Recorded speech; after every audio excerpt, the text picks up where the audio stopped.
मेरा गांव मेरा पहाड़ में आप सबका स्वागत है। महीपति शाह को क्यूं राजा की गद्दी में बैठना पड़ा। श्याम शाह सन 1611 से 1631। श्याम शाह मानशाह का पुत्र था। श्याम शाह ने श्रीनगर में श्यामशाही बाग की स्थापना की थी।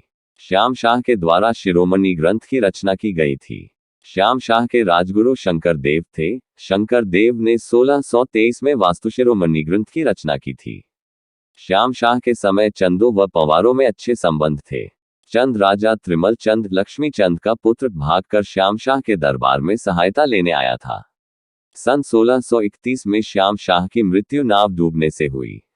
श्याम शाह के शासनकाल के दौरान सती प्रथा के प्रचलन का उल्लेख मिलता है। श्याम शाह के मृत्यु के बाद इसकी 60 रानियां सती हुई थी। श्याम शाह का एक पुत्र अल्पायु में उसकी मृत्यु हो गई। श्याम शाह ने संतान था, इसलिए इसकी मृत्यु के बाद इसके चाचा महीपति शाह ने राज किया था। महीपति शाह सन 1631 से 1635। महीपति शाह पनवार वंश का सबसे अधिक उम्र में बनने वाला राज था। महीपति शाह द्वारा भी तिब्बत दापा पर आक्रमण किया गया था। इस युद्ध में महीपति शाह का नेतृत्व इसके सेनापति माधो सिंह भंडारी, रिखोला लोधी और बनवारी दास ने किया था। इस युद्ध में गढ़वाल की विजय हुई थी।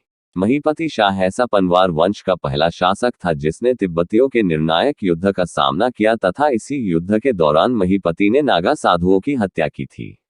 महीपति ने तिब्बत पर 3 बार आक्रमण किया था। महीपति शाह ने माधो सिंह भंडारी को गर्भाभंजक की उपाधि दी थी। राजा ने शाहजहां का आमंत्रण अस्वीकार कर दिया। यह भारत का वो दुर्भाग्यपूर्ण समय था जब देश पर मुगलों का शासन हुआ करता था और संपूर्ण राष्ट्र में मुगल अपने अत्याचार से लोगों को परेशान कर रहे थे। परंतु गढ़वाल के राजा महीपति शाह जैसे कुछ लोग भी थे जिन्होंने मुगलों की आंखों में आंख डालकर कहा था कि हम आपके शासन को स्वीकार नहीं करते।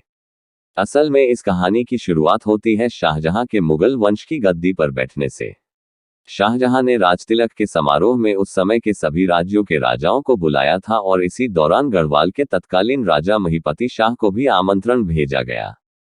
परंतु उन्हें शाहजहां का ये बुलावा पसंद नहीं आया क्योंकि यह एक तरह से मुगल वंश के आधिपत्य को स्वीकारना था। इसलिए उन्होंने दूत से कहा, जाओ शाहजहां से कह देना हम आपके निमंत्रण को स्वीकार नहीं करते हैं। जब दूत शाहजहां को राजा की इस बात के बारे में बताता है तो उसके अंदर एक आग जल उठती है और महीपति शाह ने शाहजहां की अधीनता स्वीकार न करने के कारण ही महीपति को मुगल राजाओं द्वारा अकड़ राजा कहा गया था। मोलाराम ने महीपति को प्रचंड भुजदन शासक कहा गया है। उसके बाद से ही शाहजहां गढ़वाल पर आक्रमण करने पर विचार करने लगता है। महीपति को नागा साधुओं की हत्या करने का बहुत पछतावा हुआ था। इसके पछतावे के लिए महीपति के गुरु ने 3 नियम बताए। पीपल के पेड़ को छेद कर पानी भरकर तपस्या करो, गर्म पिघला सोना पी जाओ, युद्ध स्थल में लड़ते हुए वीरगति को प्राप्त करो।